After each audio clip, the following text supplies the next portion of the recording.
আসসালামু আলাইকুম প্রিয় দর্শক।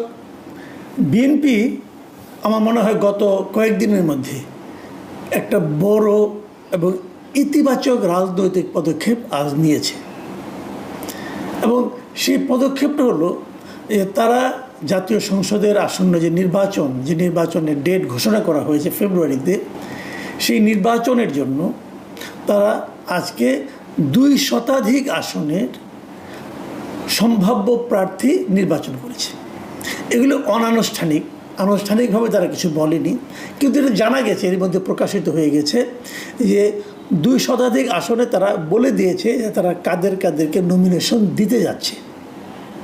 তাদের এই সিদ্ধান্তটা আমার কাছে খুবই ইতিবাচক মনে হয়েছে, এই কারণে যে আরও অনেক দিন আগেই জামায়াতে ইসলাম কিন্তু তাদের সকল আসনেরই প্রার্থী নির্বাচন করে ফেলেছিল, যে তারা কাদেরকে কোন আসনে কোন ব্যক্তিকে তারা মনোনয়ন দেবে এটা তারা নাম আগেই জানিয়ে দিয়েছিল। এবং সেই অনুযায়ী আমি যতটুকু জানি এবং আমি বিভিন্ন জায়গা থেকে খবর নিয়েছি যে সারা দেশের বিভিন্ন এলাকায় জামায়াতের সেই প্রার্থীরা এরই মধ্যে তাদের প্রচারণা শুরু করেছে, এবং তাদের প্রচারণা স্টাইলটা খুব ইন্টারেস্টিং। তারা প্রথমত প্রচারণা করছেন বাড়িতে গিয়ে এবং মহিলাদের মাধ্যমে। মহিলাদের মধ্যে জামাতে ইসলামী এরই মধ্যে খুব ভালো একটা অবস্থান করে নিয়েছে বলে আমি যতটুকু বুঝতে পেরেছি, সেই অনুযায়ী আমার মনে হচ্ছে তারা মেয়েদের মধ্যে জামাতের একটা ভালো সাপোর্ট তারা এরই মধ্যে তৈরি করতে পেরেছে। এবং জামাতের যারা নাকি প্রার্থী আছেন তারা পুরুষদের মধ্যে নানাভাবে মসজিদগুলিতে যেয়ে এবং নানাভাবে তাদের যে জায়গাগুলো আছে সেই জায়গাগুলোতে যেয়ে মানুষের সঙ্গে বাজারে হাটে বাটে এখানে যেয়ে তারা কিন্তু মানুষের সঙ্গে আলাপ আলোচনা করছেন এবং তারা তাদের প্রচারণা চালাচ্ছেন, এবং তাদের যে এলাকায় যেভাবে প্রচারণা চালালে তাদের জন্য ইতিবাচক হয় তারা সেভাবেই অগ্রসর হচ্ছেন। এর বিপরীতে গত বেশ কিছুদিন ধরে আমরা বিএনপির মধ্যে এক ধরনের নিষ্ক্রিয়তা দেখেছি। কে নির্বাচনে মনোনয়ন পেতে যাচ্ছেন এটাই তারা ঠিক করতে পারেননি, এবং কোনো জায়গায় বিচ্ছিন্নভাবে আমরা চাঁদাবাজি এবং নানা ধরনের দখলবাজির খবর পেয়েছি যা নাকি বিএনপির জন্য নেতিবাচক ছিল। এসবের বিপরীতে আজকে যখন আমি দেখতে পারলাম বিভিন্ন জায়গা থেকে জানতেও পারলাম নামগুলো, যে তারা কাদেরকে মনোনয়ন দিচ্ছেন তার একটা তালিকা প্রকাশ করেছেন। এবং তারেক রহমান সাহেব উনি লন্ডন থাকেন, উনি ওখানে বসেই তাদের সঙ্গে নানাভাবে যোগাযোগ করে স্কাইপের মাধ্যমে যোগাযোগ করে ওদেরকে নির্দেশনা দিয়েছেন যে আপনারা যার এলাকায় যে প্রচারণা শুরু করে দেন। এটাতে ভালো যে জিনিসটা হবে সেটা হলো, যদি ওই এলাকায় কোনো বিদ্রোহী প্রার্থী থাকেন অথবা যদি আরও কারোর মধ্যে কোনো রকম খায়েশ থাকে, তা কিন্তু আগামী 1-1.5 মাসের মধ্যে প্রকাশিত হয়ে যাবে। যখন প্রকাশিত হয়ে যাবে তখন তার ব্যাপারে আলোচনা করা, তাকে বোঝানো, তাকে প্রভাবিত করা অনেক কিছুই কিন্তু সহজ হবে। কিন্তু এটা যদি একদম শেষ মুহূর্তে ঘোষণা করা হতো প্রার্থীরা, তখন হয়তো ওদেরকে থামানোর আর সুযোগ পাওয়া যেত না। এটা আমি মনে করি বিএনপির দলীয়ভাবে খুবই ইতিবাচক একটা পদক্ষেপ,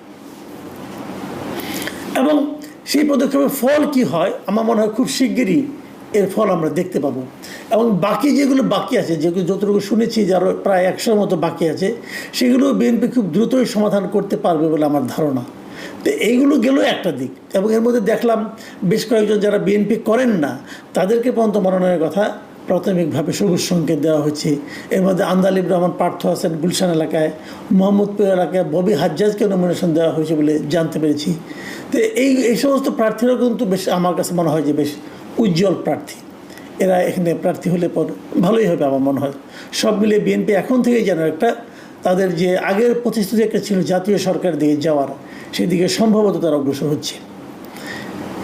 এসবের বিপরীতে একটা হালকা খবরের কথা বলি, ওটা হালকাই বটে।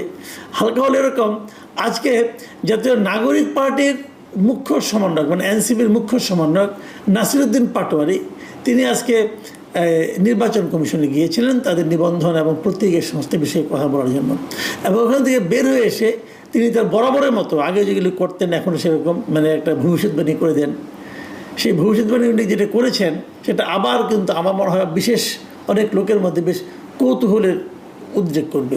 সেটা কি উনি বলেছেন যে আসন্ন নির্বাচনে জাতীয় নাগরিক পার্টি মানে এনসিপি তারা নাকি 150টা আসন পাবে।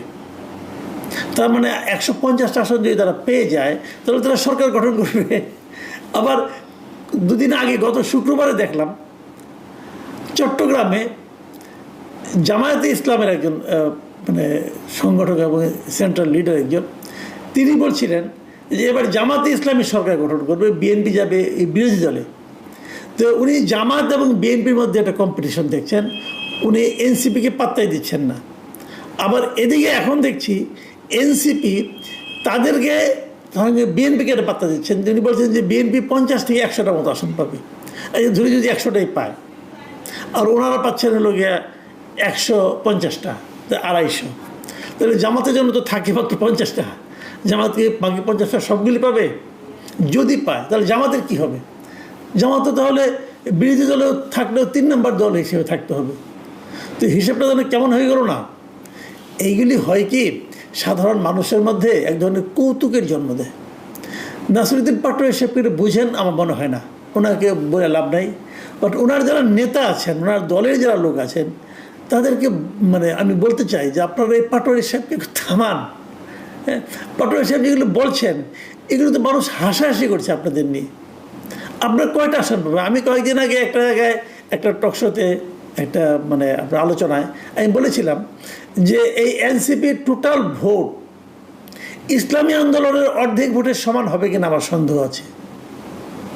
আমি আরও এক জায়গায় বলেছিলাম যে এনসিপির কোনো একজন প্রার্থী যদি এই নির্বাচনে মানে দ্বিতীয় স্থান অথবা জামানত রক্ষা করতে পারে, সেটাই হবে তাদের সাফল্য। এগুলি যে আমি বলেছি এটা কিন্তু এনসিপির প্রতি আমার কোনো রকম মানে আপনার নেগেটিভ দৃষ্টিকোণ থেকে বলিনি, আমি আমার অবজারভেশন থেকে বলেছি। আমি তো দিন দুনিয়া একটু খোঁজখবর রাখি বা খবর টবর তো রাখি, সেখানে এনসিপির অবস্থা তো ভালো না, কোথাও ভালো না। আপনারা স্টুডেন্টদের মধ্যে আছেন, স্টুডেন্টদের নিয়ে আপনাদের দল, ছাত্রদের মধ্যে আপনাদের বিপুল জনপ্রিয়তা থাকার কথা। ডাকসু নির্বাচনে 5 নম্বর 6 নম্বর হয়েছেন ভাই,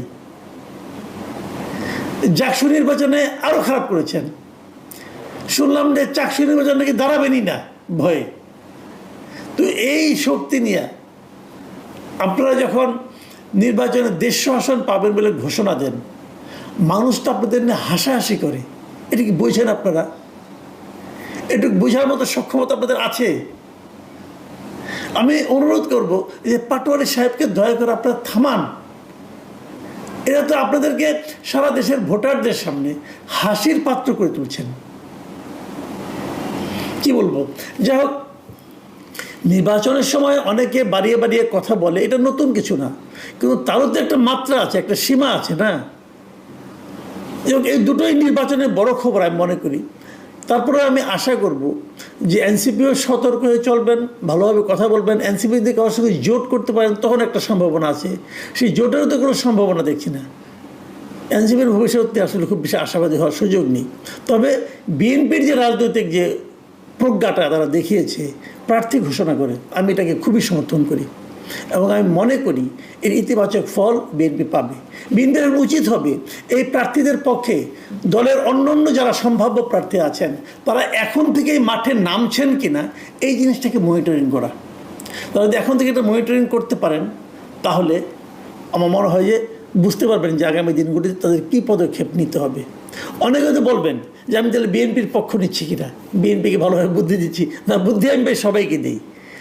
আমি চাই যে বিএনপি যেন পূর্ণ শক্তি নিয়ে ইলেকশনটা করে, জামাতে ইসলাম যেন তাদের পূর্ণ শক্তিকে একত্রিত করে ইলেকশনটা করে, এমনকি এনসিপি যারা 150 আসন পেতে চাচ্ছে তারাও যেন তাদের পূর্ণ শক্তি নিয়ে একত্রিত হয়ে ইলেকশন করে। বিদ্রোহী প্রার্থী থাকলে পরে অনেক সময় হয় কি ওই পার্টির শক্তিটা বোঝা যায় না। বিদ্রোহী প্রার্থী চাই না, সবাই যার যার দলের আদর্শ নিয়ে পূর্ণ শক্তি একত্রিত করে নির্বাচন করুন। জনগণ যাকে নির্বাচন করে তিনি নির্বাচিত হবেন। তবে এই নির্বাচনের যে হাওয়া লেগে যাওয়া এটা কার্যকর হোক আগামীতে, এই প্রত্যাশা করি।